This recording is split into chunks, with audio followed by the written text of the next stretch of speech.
the joy of introducing Brenda Davis.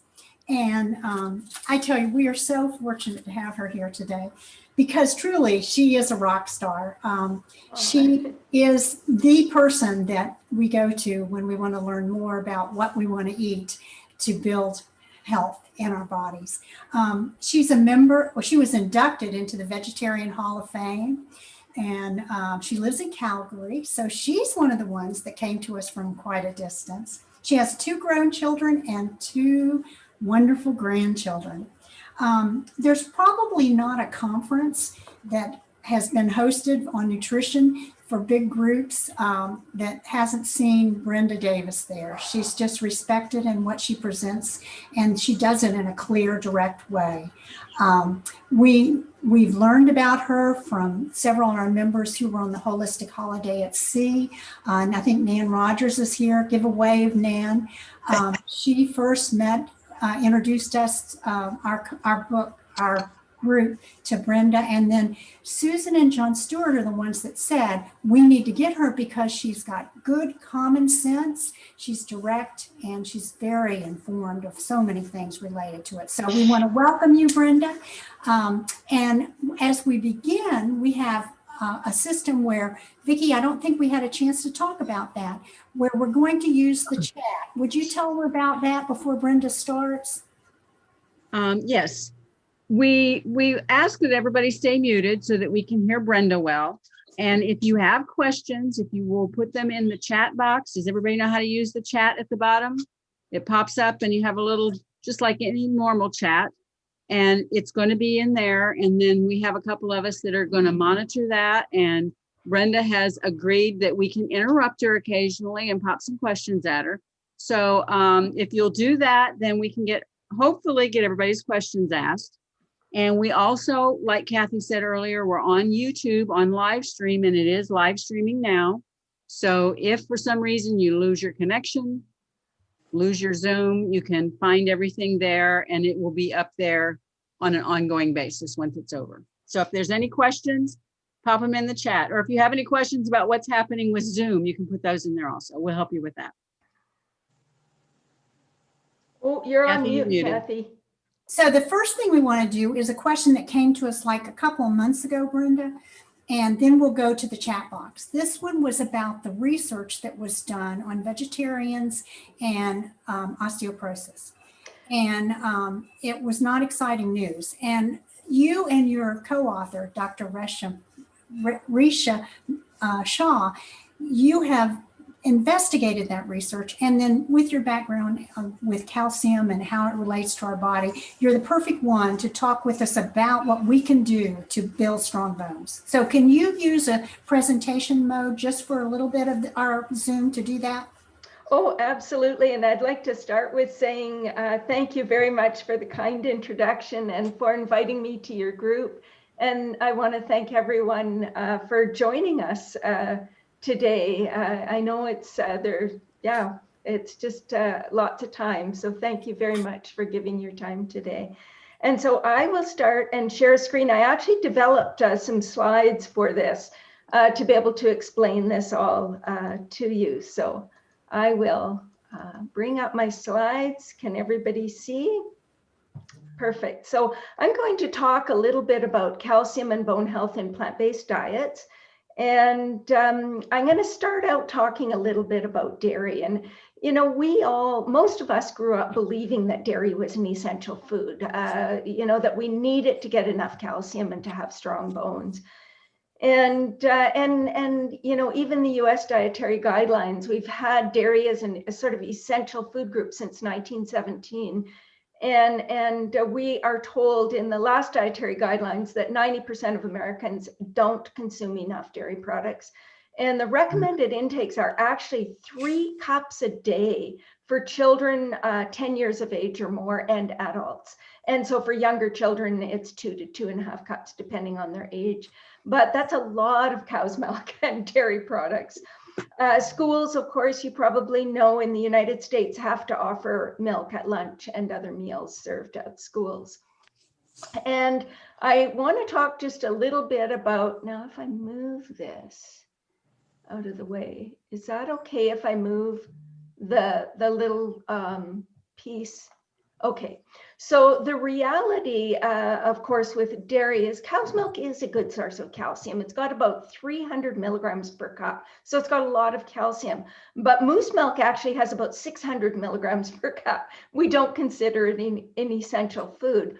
And I think for a lot of people, it's interesting to know that in pre-agricultural populations, humans actually averaged about 1,000 to 2,000 milligrams of calcium a day without a single drop of cow's milk. Where did they get their calcium? Well, mostly from plants, and so we can too. But there's we'll talk about that in a bit. What you need to remember is the purpose of a mammal's milk is to support the sort of optimal growth and development of their offspring, and every single offspring produces a milk that's very specifically designed for that purpose.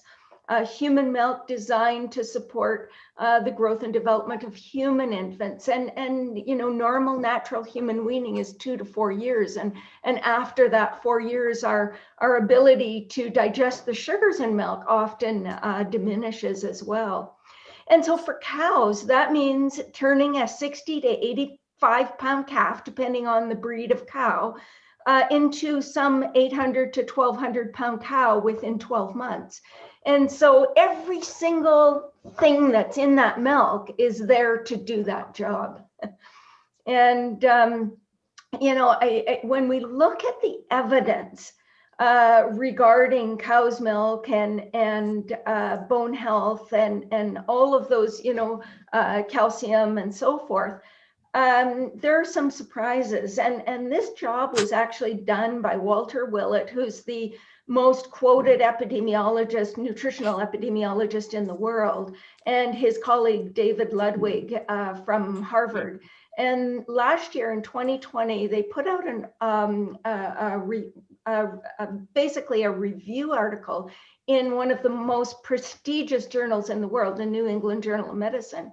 And the article was entitled "Milk and Health." And if you're not wanting to read the, you know, the deep science, but wanting a little overview, David Ludwig wrote this "Time to Question Everything You Know About Milk" to summarize the findings of this, and the link is there below. So basically, the shock in this particular review was that the primary justification for the current US dairy recommendations is bone health and fracture risk reduction. That's why, you know, dairy is a food group, is to provide the calcium and ensure bone health over a lifetime. However, in this review, the overall evidence actually failed to establish a really solid link between dairy consumption and bone health. And in fact, they included this graph in the review. And what you can see is at the bottom of this graph is the proportion of total energy from milk. So as you shift towards the right, you're looking at 5% with that 0.05, then 10% at 0.1, and 15% at the far right of this chart. And then what you see is the on the axis, vertical axis, you've got hip fractures, 100,000 persons per year. And what you see is going from 0 to 500 cases. And then you see where all the different countries fall. And the point of this chart is to show that there's not a very clear and consistent association between milk intake and fracture risk. In fact, you know, Denmark, Norway, and Sweden have some of the highest risks and some of the highest dairy intakes as well. But you also see people at fairly high intakes like Romania that have lower hip fracture risk. And then on the other end, you see people who don't consume hardly any dairy products having very low hip fracture risks. And so, you know, from Indonesia, China, Jordan, India, Chile, Spain, Mexico, So, and the point that you can see this red line going through, that the trend is actually towards greater hip fractures with higher intake of milk. So not what we would have expected. And then I looked at another study from osteoporosis, from a journal of International Journal of Osteoporosis, or Osteoporosis International. I'm not sure the full name of the journal, but basically how much calcium people eat in various parts of the country. And again, the interesting thing is calcium intake and risk of fracture. There's not a direct relationship. So you've got Denmark at 958, you know, with among the highest fracture rates in the world. So just to, and I want to clarify, this does not mean dairy causes osteoporosis, but it does mean that dairy doesn't necessarily protect against osteoporosis. So let me see, that was a little long-winded, but the conclusion of this particular study is if diet quality is low, especially for children in low-income environments, dairy foods can improve nutrition. The children will be getting calcium, and if it's fortified vitamin D and vitamin A and so forth. Whereas if diet quality is high, increased dairy intake is unlikely to provide substantial benefits, and harms are possible. So harms, well, there are downsides of dairy. So for example, probably some 70% of the world's population is lactose intolerant or close to it. Dairy products are our most concentrated sources of saturated fat in terms of total saturated fat contribution in the diet. So they're our #1 sources of saturated fat. Dairy has been linked to increased risk of prostate and ovarian cancer, increased risk of acne. Of course, there are allergies and sensitivities for some people. They can be sources of hormones and pesticides. And of course, there are concerns about the way dairy cows are treated, and there are environmental concerns because, of course, raising of cattle and even dairy cows comes with a pretty significant environmental footprint. So if you decide, like this guy, that you'd like to get dairy out of your diet, it's certainly something you can do. And in fact, Canada's Food Guide, our latest rendition, 2019, no longer has a dairy group. And this is quite a step forward. Very few other sort of Western food guides have done this. And basically, if you look at this plate, half the plate is fruits and vegetables, a quarter of the plate is grains, and another quarter of the plate is protein-rich foods. And in this, you can see a little bit of dairy. There's some yogurt there. You can see some meat, but you also see legumes and nuts and seeds and tofu. And in fact, the Canadian government in this guide suggests that we want to make plant protein sources our primary protein foods and water our drink of choice. So this guide has finally eliminated dairy as an essential food group, although it's still there. So I want to move on to look at this study that Kathy mentioned and talk about vegan bones and how do we do. Well, there was actually a 2018 systematic review and meta-analysis with over 37,000 participants, 20 studies, and they compared omnivores, vegetarians, and vegans. And vegetarians and vegans actually had lower bone mineral density, and vegans also had higher fracture rates. So this was concerning. And another study looked at why this may be, and this research group used NHANES data to investigate why vegetarian and vegans seem to have lower bone mineral density and fracture risk, and while the vegans having more fracture risk. And so the findings actually suggested that the reason why vegetarians and vegans had lower bone mineral density is that they have lower body weights, and so lower BMI, which is body mass index, and that's a measure of body fatness, and they have a lower waist circumference. And generally, people who weigh less have less bone and less bone mineral density. And so, but in this particular paper, and this was a 2020 paper, they basically found that that explains most of the reasons why we have greater fracture risk. And so if you look at BMI and bone health, what we know is body weight is directly associated with bone mineral density. People that are underweight and have a low BMI, this is a very strong risk factor for a low bone mineral density and fractures. And so people with a BMI of, under 20, for example, and the lower you go, the higher your risk becomes.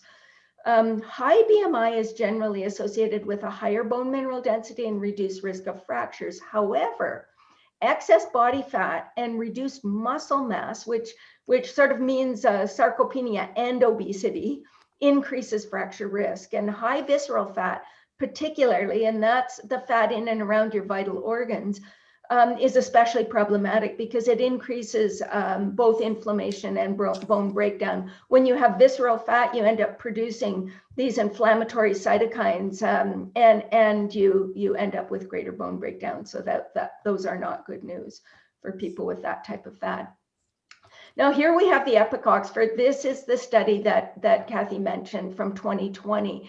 And what it found was the risk of total fractures was about 50% higher in vegans.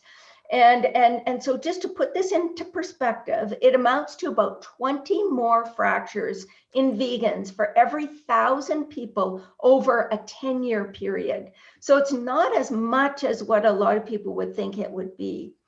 The increased risk was observed only for postmenopausal women and people with a low BMI, something below 22.5. So that's important to note as well. It was not found for men who had a BMI of over 22.5 or premenopausal women with a BMI over 22.5. And the risk was actually attenuated, which means it was lowered by controlling for BMI and for calcium and protein intake, but it was still 30% higher than omnivores, which was still very concerning. However, when you look at the way the analyses for calcium were done, and for BMI as well, the adjustments for BMI and calcium weren't really ideal. It compared vegans with omnivores with a BMI of under 22.5 and calcium intakes of under 525 milligrams, but they didn't really consider the huge increases in fracture risk for those with very low BMIs, like 15, 16, 17. And there were many more of those people within the vegan category than within the omnivorous category. And it was the same with the calcium. People with really low levels had higher risk, and they didn't really factor that in very well.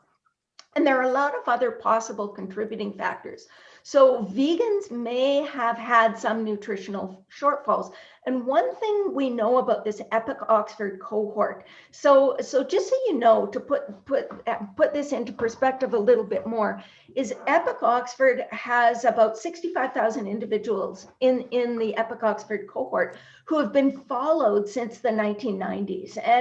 And we've looked at, all sorts of health outcomes. There's another huge cohort from the United States called the Adventist Health Study 2 that we've looked at as well. And the differences between these cohorts are really interesting. The Adventists tend to do better than the Epic Oxford people because they tend to eat a higher quality diet, more fruits and vegetables, more fiber. They tend to include B12 supplements. They tend to be a little more conscious of nutrition generally, iodine, vitamin D, so forth. Whereas the vegans in the UK study, they tended to consume far less calcium, less vitamin D. They had lower intakes of B12, lower intakes of iodine. Only about half the vegans in this study took supplements. So vitamin D shortfalls in this population could also explain a lot of the differences in bone health. Average calcium intakes in this cohort were 591 milligrams per day. Vegans in the Adventist Health Study 2 averaged over 900 milligrams per day. So this is important. And as I mentioned, their diet wasn't optimal, lower fiber than what it should have been for a vegan diet. This is also interesting. Within the vegan cohort, the vegans actually there were significantly more who were either moderately or highly physically active. So they could have actually had more fractures because they, were skiing more and biking more and all of those things. They also, the meat eaters, used hormone replacement therapy more than 4 times what the vegans did, and hormone replacement therapy also contributes to stronger bones. So those are the possible reasons for the differences. And you need to keep this study in perspective, because Epic Oxford has reported many advantages in terms of disease risk reduction for vegans compared to similar health conscious omnivores. Vegans experience significantly less overweight and obesity, less hypertension, like a lot less hypertension, less cardiovascular disease, close to 30%, less diabetes, fewer cataracts, around the 40% less. About 72% less diverticular disease. So they're doing better in so many respects, but they do have a higher risk of fractures. So the big question that comes up is, does being vegan increase risk of poor bone health and fractures? And the answer is not necessarily. It's more about the overall quality of the diet, fitness level, body weight, genetics, all of those things. Many vegans actually have excellent bone health. And I can tell you from personal experience, I'm saying I'm a 62-year-old female. I'll be 62 in a couple of days, but basically 62-year-old female, family history of osteoporosis. My mom was diagnosed with osteoporosis when she was 50. I've been vegan about 32 years. I had my bone mineral density done after 20 years vegan. So I was about 50 years old. And I did it because that was the age my mom developed osteoporosis. And I discovered that my bone mineral density was 2 to 2.5 standard deviations above expected for my age. Osteoporosis is 2 to 2.5 standard deviations below expected for one's age. My bone mineral density was so high they couldn't even plot it on the chart. There was an arrow at the top of the chart because it was off the chart. And my doctor was just stunned. He said, I don't know what you're doing, but this is me on the left here, and this is what I'm doing. I'm physically active. I run, I ski, I bike, I swim, I do exercise classes. I stay active, and that's so important to bone health. But I've also been very careful with my diet. I get enough calcium, I get enough vitamin D. All of those things are important. So how do we build and maintain strong bones? Well, in terms of diet, we want to meet the RDAs for calcium and vitamin D. We want to possibly include some calcium and vitamin D fortified foods like non-dairy milk. We want to design the diet to ensure optimal intakes of bone building nutrients. We want to maintain a healthy body weight and avoid being underweight. And we want to make sure we get a lot of exercise. And I would say, ideally, you want to be exercising, for about 60 minutes, 6 or 7 times a week. And I do at least that. So I think it's important. You want to boost bone builders. It's not just about calcium. It's about potassium and magnesium and iodine and boron and zinc and all of these minerals. It's not just about vitamin D. It's about B12 and vitamin C and vitamin K and folate. All of these vitamins. Isoflavones from soy are protective to bone health. Fruits and vegetables are very protective to bone health. Essential fatty acids are protective to bone health. So we need a good, varied, healthy diet.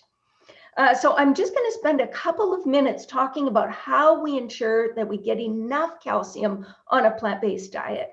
So what is enough calcium? First of all, well, I wanted to show you this because to me, it's so interesting. So if you look at the recommended calcium intakes for the United States, Canada, and Australia, you're looking at about 1,000 milligrams a day for younger adults. And for those that are 51 plus, you're looking at 1,000 to 1,300 milligrams, depending on the country.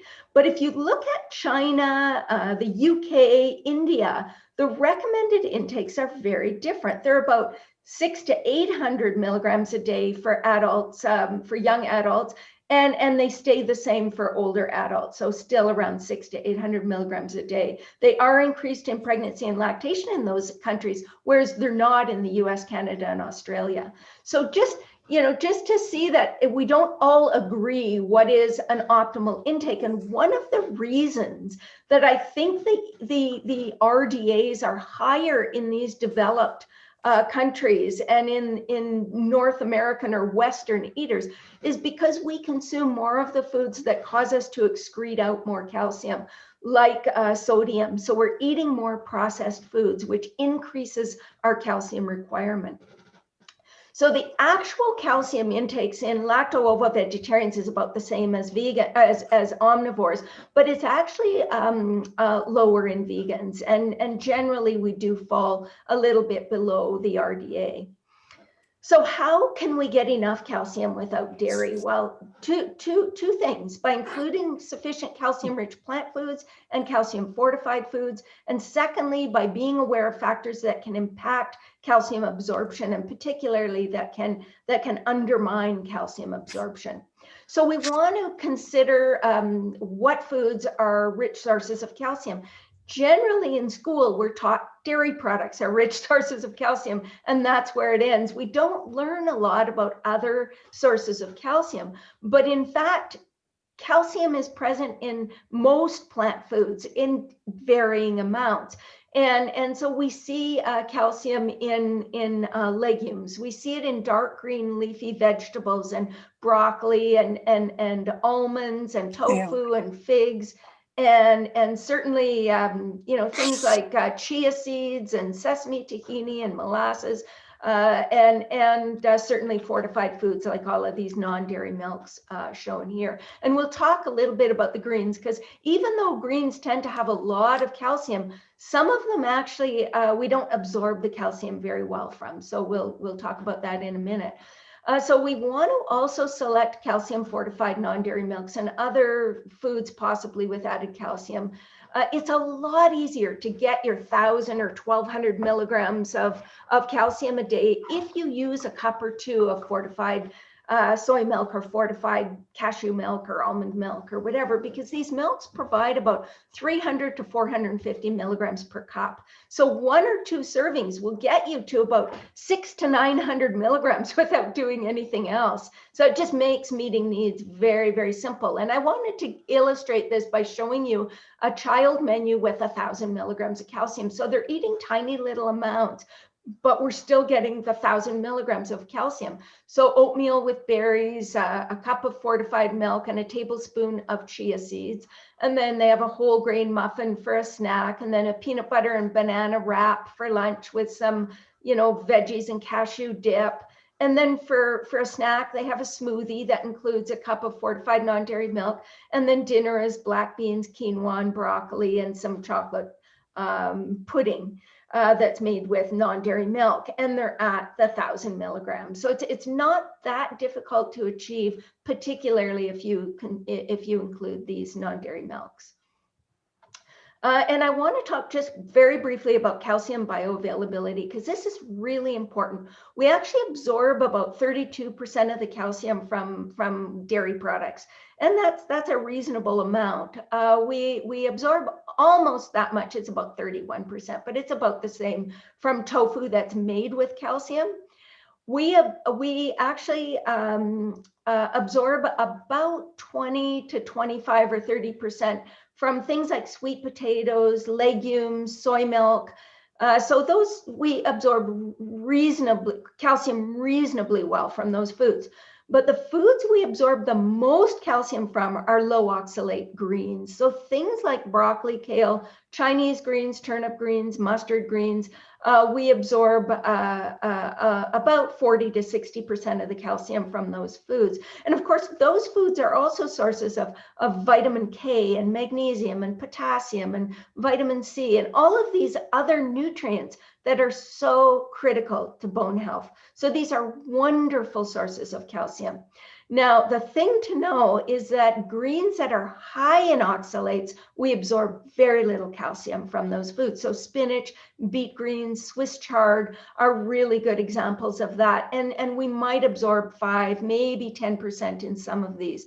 So even though they have a lot of calcium and the number on the calcium chart looks really high, the calcium is bound to oxalic acid, and so it isn't available for absorption.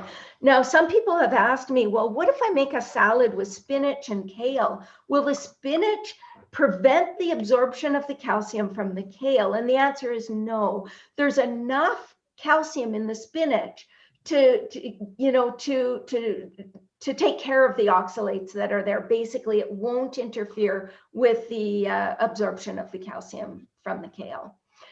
Now, there are factors that inhibit calcium absorption, and the negative impact comes from oxalates or phytates. And so these things we need to be aware of. Phytates are concentrated in wheat bran, so you don't want to be sprinkling bran over your food. Excessive sodium causes you to urinate out calcium.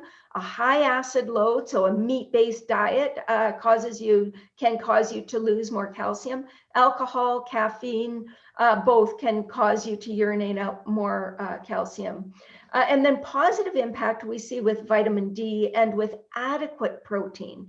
And so I just want to mention a couple of words about protein, because for many years people thought protein decreased bone density, but because it increases urinary calcium losses and it increases acid production. However, it promotes calcium absorption, it enhances bone building activities, and it helps us to maintain muscle mass and bone structure. So overall, the net effect tends to be favorable for protein, except in the context of inadequate calcium supply, where very high protein intakes can be detrimental, like a paleo diet. Paleo diet is super high in meat, but it doesn't contain any dairy, and so there's inadequate calcium and a lot of protein, and so we would expect a very detrimental effect on bone health. Sufficient protein is actually really important. And the Adventist Health Study too, they found that people eating legumes at least once a day had 64% fewer hip fractures than those eating very few legumes, or legumes less than once a week. And those eating meat analogs, so, whatever the veggie patties or sausages or whatever, actually had 49% fewer hip fractures than those eating meat analogs less than once a week. So even the meat analogs were helpful, even though they tend to be high in sodium. And that's probably why they weren't as helpful as legumes. So finishing up here, other factors affecting absorption. Well, the amount of calcium consumed. So if you consume 1,000 milligrams of calcium all at once, you'll absorb just maybe 15%. But if you eat little bits in foods over the course of the day, you'll absorb a lot more. The age and life stage, 60%, our calcium absorption is about 60% in infants and young children. It's only about 15 to 20% during adulthood, except during pregnancy, it increases again. So that's good news. So just finishing up, these are the take-home tips on calcium. We want to select calcium-rich choices from within each food group. So in terms of legumes, the most calcium-concentrated legumes would be tofu, tempeh, soybeans, navy beans, white beans, great northern beans, and black turtle beans. In the vegetable category, it's the low oxalate greens. In the fruit category, it's dried figs, oranges, and grapefruits. So they will contain maybe 50, 60 milligrams of calcium per fruit. Grains, the best calcium sources are amaranth and tortillas made with calcium. And in the nuts and seeds, almonds, chia seeds, poppy seeds, and sesame seeds tend to be the winners. Avoid regularly sprinkling bran on foods. Include some calcium fortified non-dairy milks, and eat your calcium-rich foods throughout the day. Try to include calcium-rich choices at each meal. And so that's it for the slides. And so we can move on. And this is the new book. We go into calcium in some detail in this book. So I will stop my share. There we go. That was great. I'm not quite as worried about my bones as I once was now. Oh, good. And we did have some questions come up in the chat box, so I want to start with those. We have one person that has gastritis and diverticulosis. So she's asking basically what plants would be good for her to eat and what plants might she should avoid. Well, I'm going to tell you, there are 2 books that have come out that will be hugely valuable to you.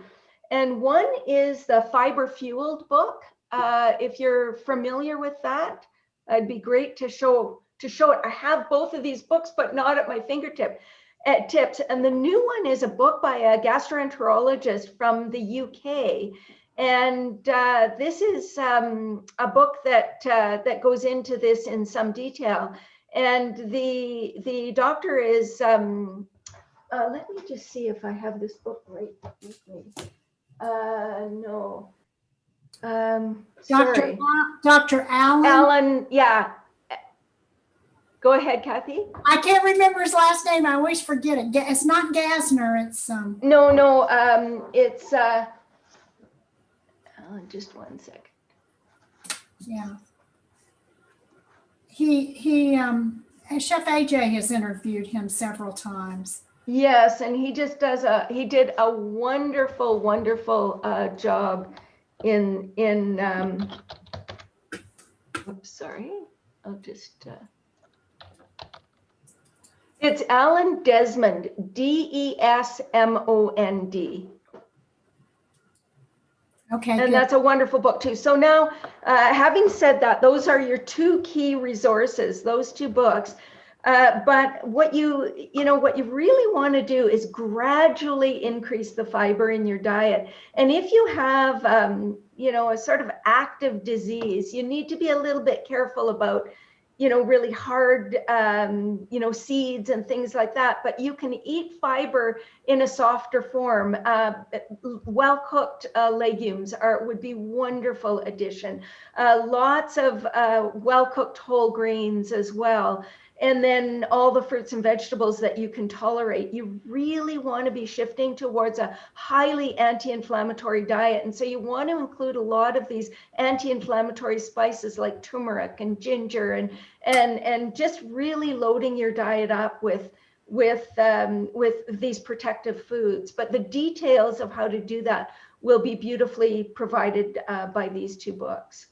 Now, would that pertain to both diverticulosis and gastritis? Would be the same type diet, same type foods to enjoy and avoid? Absolutely. Okay. Yes. Okay. All right. And we avoid, you do want, for people with gastritis, I would say be really cautious about the amount of fat you eat. Certainly some nuts and seeds, but you might, especially for people with diverticulitis, you might be wanting to have them in nut or seed butter forms as opposed to, eating them whole if you're in an active disease. Okay. And you want to look at, I don't know with the gastritis if they've got, a lot of reflux and that kind of thing, but you'll get a lot of information from the books I mentioned that would be more specific to your situation. Marlene is wondering, her triglycerides are in the 300s. She's wondering how she gets those down. Yeah. So one of the things that I was asked to talk about was before we even started, I think I'm going to talk a little bit about that now, is the carbohydrates. And so with triglycerides, one of the interesting things when Dean Ornish first started doing his research was they did see some increases in triglycerides, and we tend to see increases in triglycerides with alcohol intake, and that's probably not an issue for you, but if it is, then that's one factor. But the other is refined carbohydrates. And so a lot of people think, okay, well, I'm not eating refined carbohydrates. I only use whole grain breads. I only use, oatmeal or, these kinds of more whole grain foods. But what you need to understand is that there really are, even within that whole grain category, there are degrees of processing of those whole grains.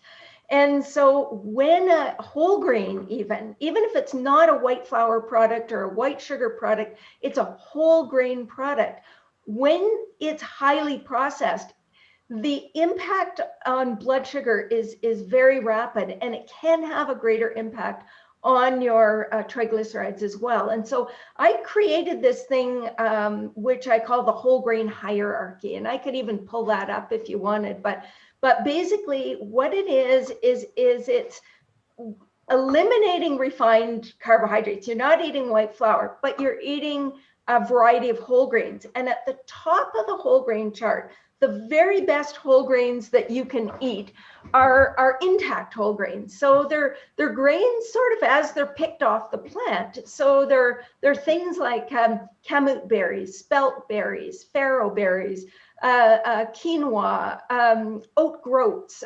So there's you know, the only thing taken away might be the outer hull, but they're intact, sort of as they're picked off the plant, pretty much.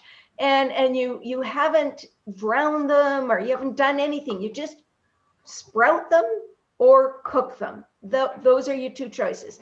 And that's the best way to eat grains. They have the lowest impact on blood sugar.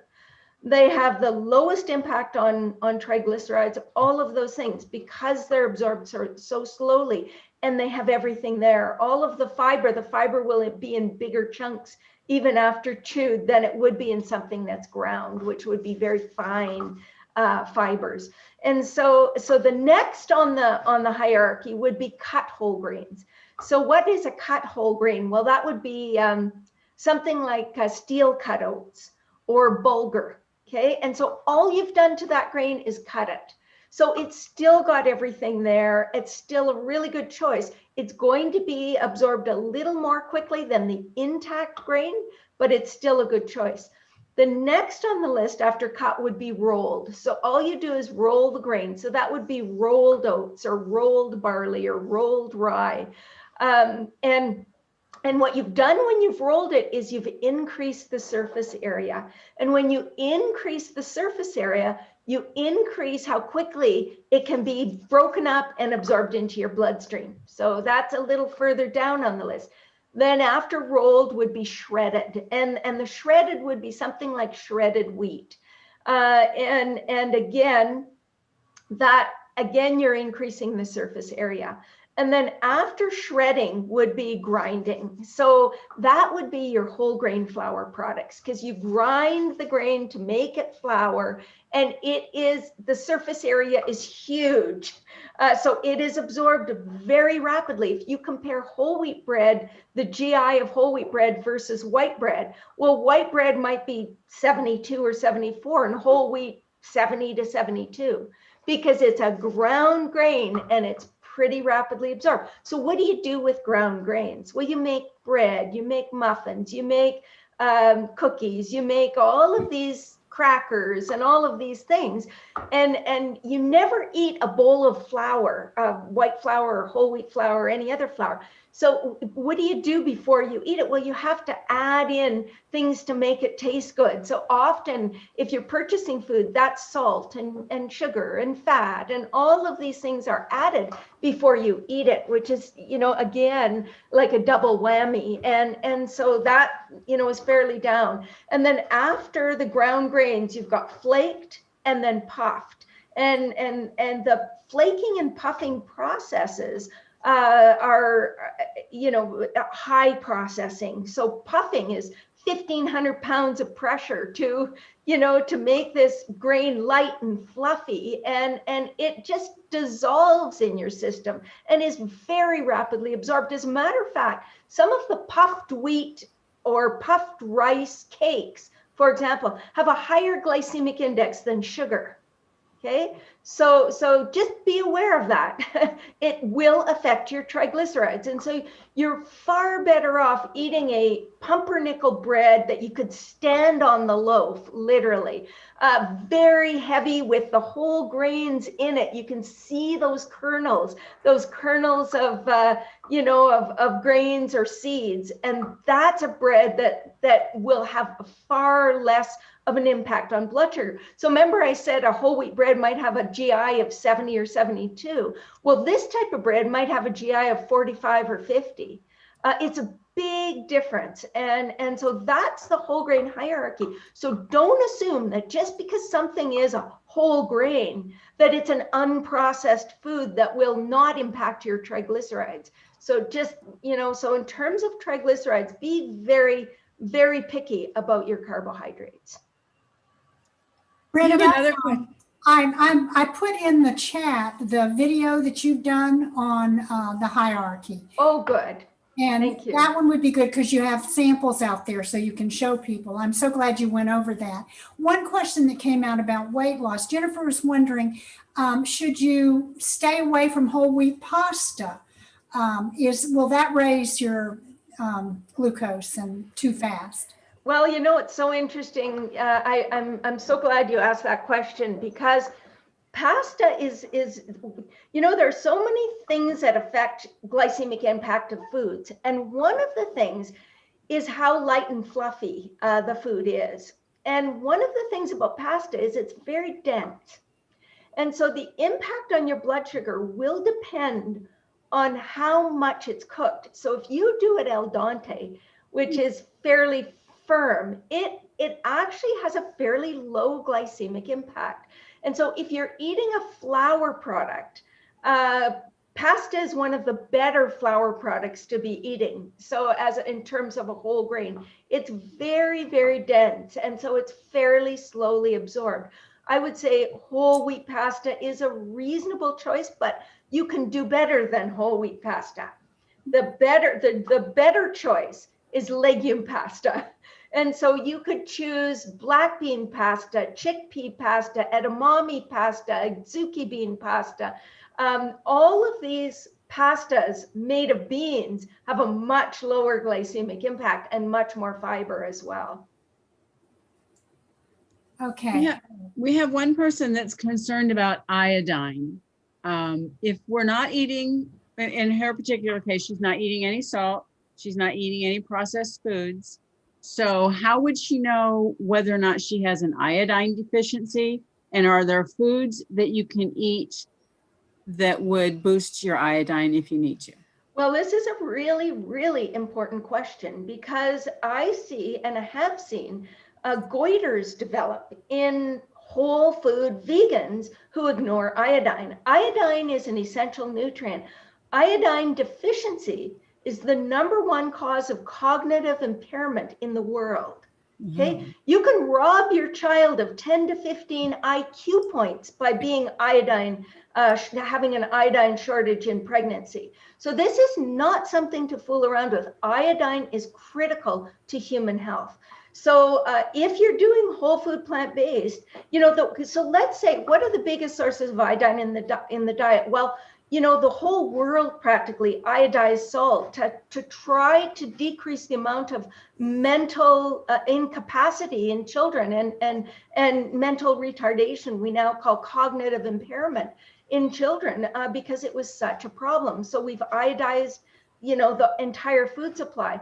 But for people who are omnivores, they're going to get iodine from milk, because we use iodine to clean the teats of the cows, and we use it on the equipment. And so there's iodine in milk for that reason. They're going to get iodine from fish. They're going to get, there's some foods. We get little bits of iodine from plant foods, depending on how much iodine is in the soil. And some places in the US, there's more iodine in the soil than in other places.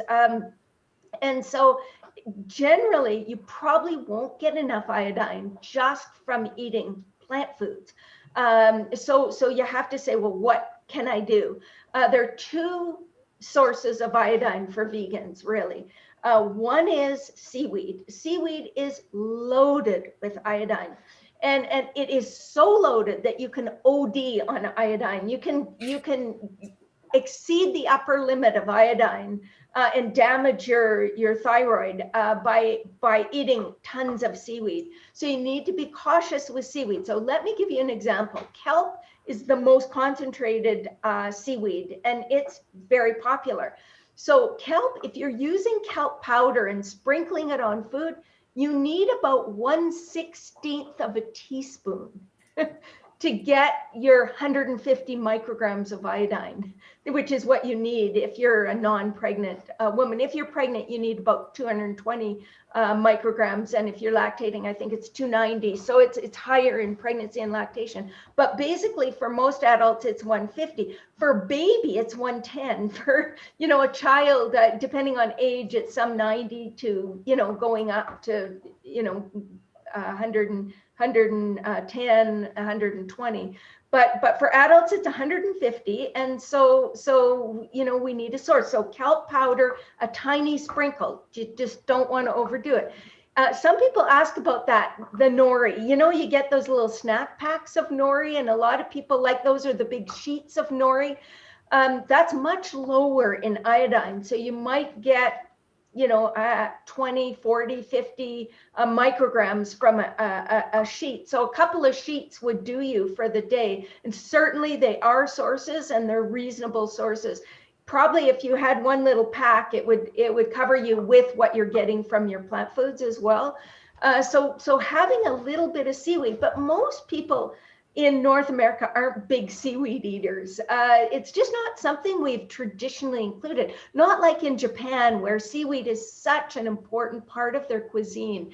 And so if you don't like the taste of seaweed, the best thing to do if you want to use seaweed as your iodine source is to use kelp, because all you need is a tiny, tiny bit. You sprinkle it on your salad or your soup or whatever, you don't even taste it. So that's another way. And then the third way would be, if you're not using iodized salt, is to use a supplement that has iodine. So if you use a multivitamin mineral supplement, make sure it has 150 micrograms of iodine. And if you don't use a multivitamin mineral supplement or are opposed to that, you can use iodine drops and just add some iodine drops to whatever, or just take it. Mm-hmm. And there is a question about supplements. Should we take a multivitamin or an iron supplement or a D supplement? We all know, and we've been taught in this program many times about taking B12, but what about this person's asking about other vitamins? Yeah, so my opinion is multivitamin mineral supplement, there hasn't been a lot of evidence to say that it provides benefit. There was a study in men that showed 8% in risk reduction for mortality or something like that. There hasn't been a lot of studies showing huge advantages, but for people that may be low in iron, zinc, vitamin D, all of these things, I don't think it's a terrible idea to take a high quality multivitamin mineral supplement, especially a whole food multivitamin mineral supplement that has folate instead of folic acid and so forth. I think it's an option for people. Another, if you're doing vitamin B12, which you need to do, the other nutrients you need to worry about are iodine and vitamin D. And vitamin D, I would say it just depends on, it depends on a lot of things. So vitamin D traditionally is the sunshine vitamin. We can make it if we have enough exposure to sunshine. But the couple of concerning things is there were studies done in Hawaii looking at people that were getting massive amounts of sunshine and they still weren't producing enough vitamin D.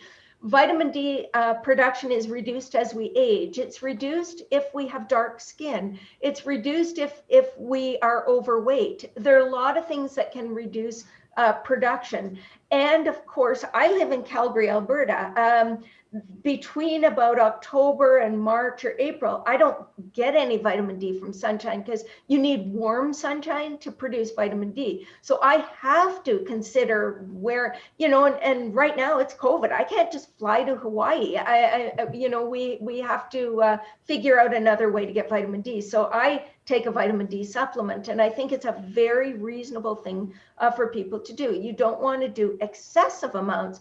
But for adults, I would say 1,000 to 2,000 micrograms or 1,000 to 2,000 IUs a day is a reasonable amount. And so that and certainly it makes to me a lot of sense to get your vitamin D tested to see where you're at. I've had a number of friends who've had vitamin D tested and their levels were so low.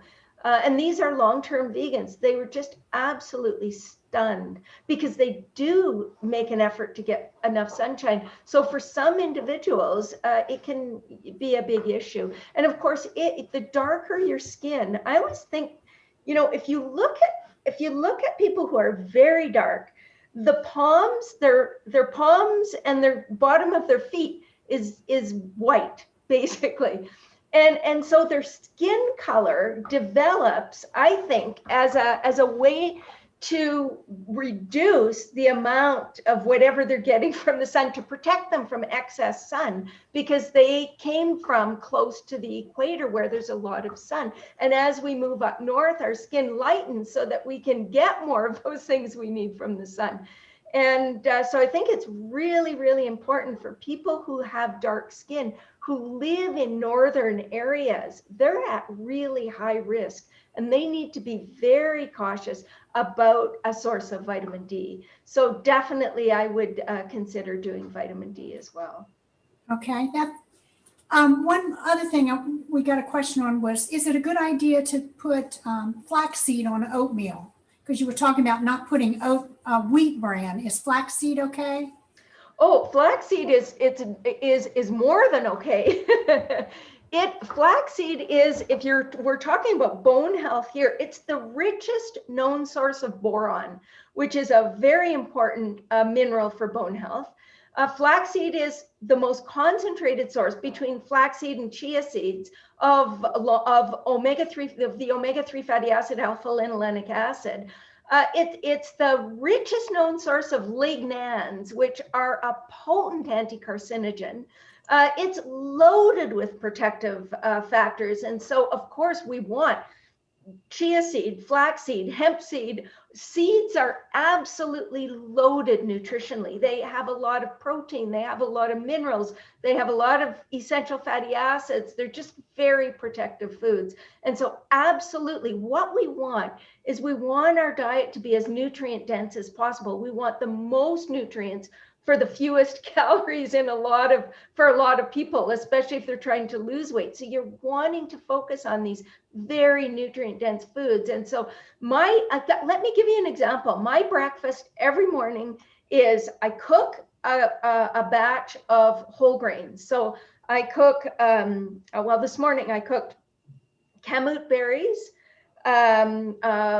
hulled barley, and oat groats with lentils. I always put these tiny little brown lentils in my grains, because then it adds protein, iron, zinc, all of these nutrients. So I cook a batch, and then that's the base of my breakfast bowl. So I'll have some, and I make enough to last about 5 days. So it just goes in the fridge after that. And then I add in a bunch of fruit. So this morning I had apples and blueberries and raspberries, and, so I add whatever I have on hand, some bananas, and then I mix that in. And then I make, this is going to sound a little elaborate, but I make a chia pudding that has basically a cashew pear cream with chia seeds added and some extra milk added to make a kind of a thick, creamy chia pudding. That goes in my bowl as well, a little bit of that. And then I put some sort of stewed fruit on top, like stewed blueberries or plums, which I love. And then on top of that, I actually keep in my freezer a container of a seed mix. And so it's chia seeds, hemp seeds, flax seeds, pumpkin seeds, chopped up Brazil nuts as well. And that gets sprinkled on my cereal. And then I actually do a dehydrated granola it's my kind of crunch for the top that I love. And I put a little bit of that on top, and then I eat it with, an unsweetened non-dairy milk. So that's breakfast. And I want to come to your house for breakfast. You're welcome to. Okay, Brenda, we have one question. Laura was asking about the Adventist study, and were the vegans and vegetarians, let's see, did the Adventist study separate the dairy eating vegetarians from vegans? Oh, yes, absolutely. Yes. And as a matter of fact, the Adventist and the Epic Oxford both have similar categories of dietary patterns. So they both had omnivores, semi-vegetarians, fish or eaters or pesco-vegetarians, lacto-ovo-vegetarians, and vegans. So they did definitely separate out. And we do see some significant differences. Like, for example, in the Adventist health study, the vegans had 75% less hypertension and the vegetarians had 55% less hypertension. For diabetes, it was, I think, 62% less for vegans and 34 or something percent less for lacto-ovo-vegetarians. So there were quite significant differences between the vegans and lacto-ovo-vegetarians for a number of the diseases. Okay, great. And then I think Ella was saying, is there any specific test or tests that we should ask our doctors to do when we get our labs done? What would you recommend? Well, I mean, if I could have a wish list or a dream list, I think I would love to see B12. I would love to see vitamin D. I would love to see homocysteine, because that gives you a better indication of B12 than just serum B12. I mean, an MMA would be even better for B12, but often that's not done, but an MMA is good. And then I would love to see a level of inflammation. So high sensitivity CRP test. So just to know what, levels of inflammation are. And then of course, it's always good to get your iron levels done. So usually it's a serum, a hemoglobin, hematocrit, and serum ferritin. Those are useful as well. So those probably are the key ones that are done. Definitely, if you you can look at thyroid function to see, and that can give you an indication of iodine status, because often if you're low in iodine, it affects your thyroid function. Or if you're very high in iodine, you're eating a ton of seaweed, that can affect your thyroid function as well. Okay. And also, one person has a 37-year-old granddaughter, and she's very athletic, but she has systematic mastitis. It was juvenile onset, and she has bone pain. She's mostly vegetarian. What are some important foods for her? Have you ever heard of that? Can you?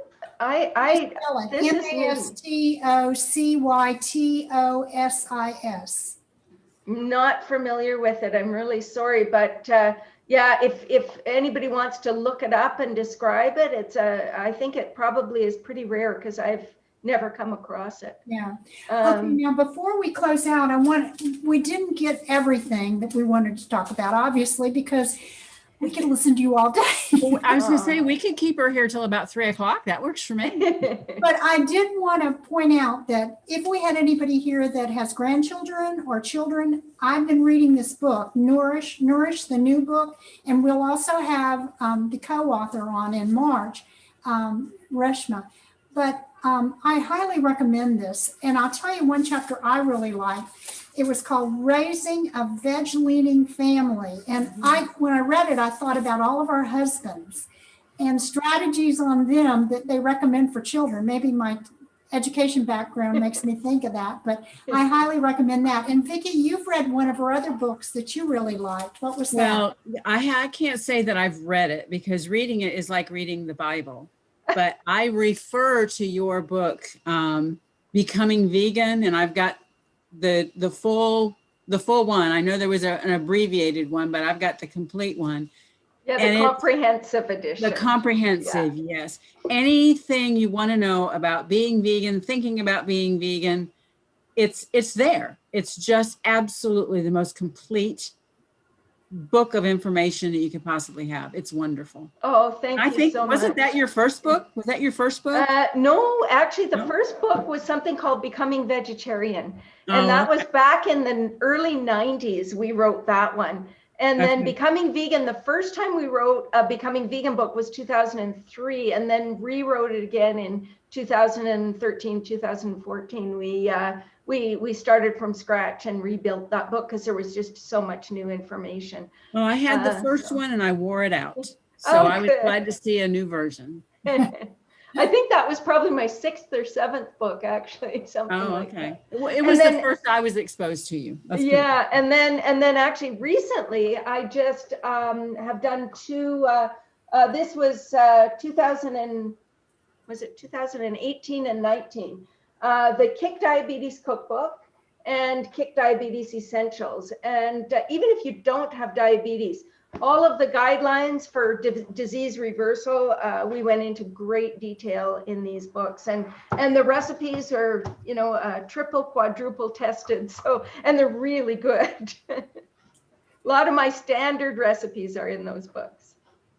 That's great. I just put the book titles up on the chat box. So you Oh, thank you. And Sue, would you put our Chat and Chew email and also the YouTube channel up in the chat box? And I want that to go up there because I don't know about you, but I learned so much today and I took notes, but I didn't take enough notes. So you'll be able to go and see this YouTube, you know, immediately or later. It'll be up there waiting on you, and you can review what she said about calcium and osteoporosis and the whole grain hierarchy, just so many things. So it was really great. And then one last thing, Brenda, you were telling us when we were practicing for the Zoom, how you're helping Dr. McDougall, one of our mentors. He's Zoomed with us 3 times, or Skyped with us.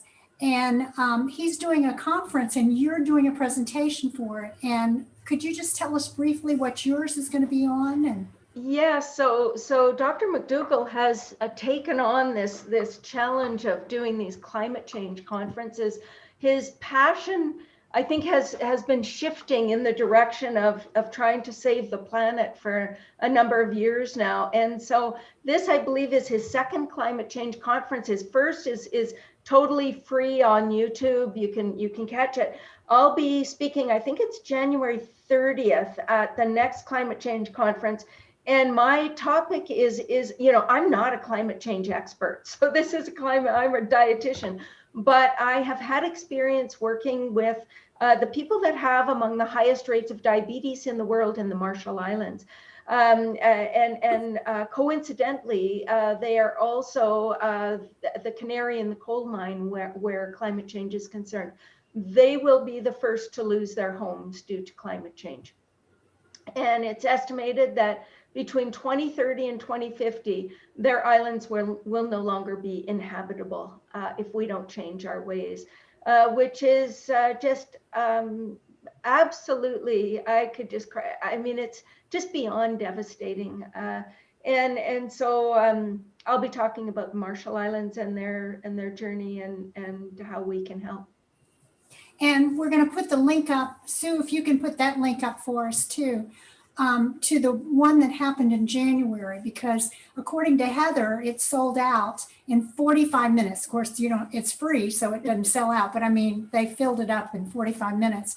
And tomorrow morning, they're sending out a McDougall newsletter with information about the one that Brenda will be doing her presentation on the Marshall Islands. So watch for that and sign up as quick as you can, because that would be really good. So Vicki, will you thank Brenda for us? And then I don't know how. I mean, how do you thank somebody for all that you've given us today? I mean, seriously. Copying. You answered all of our questions and you gave us so much information. I feel better about my bones than I thought I should. So, and we had Dr. Guthrie. I don't know if you're familiar with Dr. Yes, I know Dr. Guthrie well. Well, you exemplified one of his quotes that he gave us when he spoke with us. It's amazing how much healing can take place when you start treating your body correctly and eating the right foods and doing what you're supposed to do and standing on your hands. Now you kind of need to keep your bones strong.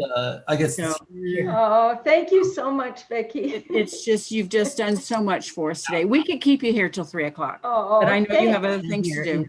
Thank you. Well, you know, when I did the work in the Marshall Islands, I think that's what shocked me the most was how fast the human body can start to heal itself. It was just a week or 2 weeks when the disease was, just diminishing to the extent that in some cases we had to take people off insulin, off their medications, that they were getting well so quickly. And I think that's the encouraging thing when you eat a really well-designed plant-based diet is your body wants to be healthy and it wants to heal itself. And it's just miraculous how quickly that happens. And Dr. McDougall talks about that in his 10 and 12-day programs, how quickly people have to come off of drugs. So Yes. it's like a miracle, but it's just what's in your refrigerator. Exactly. Or what Okay, should be in your refrigerator. Or what should be in your refrigerator, exactly. Exactly. So Kathy's going to close out for us now. And once we get done with everything, if there are people that want to hang out and chat for a little bit afterwards and find out what's going on with Chat and Chew in the future, Kathy and I and some of the other volunteers will still be here for a little while. Okay. All right. So I will go ahead and share the last screen. And this one is just the thank you to all our tech team and our volunteers, as well as Sam Brenner, who is at the Winter Haven Library now making sure our live stream's working. We had, I think, up to 12 watching it just now, and especially for you for attending. But Brenda, special thanks to you because you're such a generous and kind person, and you are an epitome of what you profess. So thanks so much. Thank you very much for Thank you, inviting Brenda. me, and thanks to all the volunteers and to everyone that attended today. Take Great. care. Thank you, Bye-bye. Brenda. Goodbye. Thank you. Bye.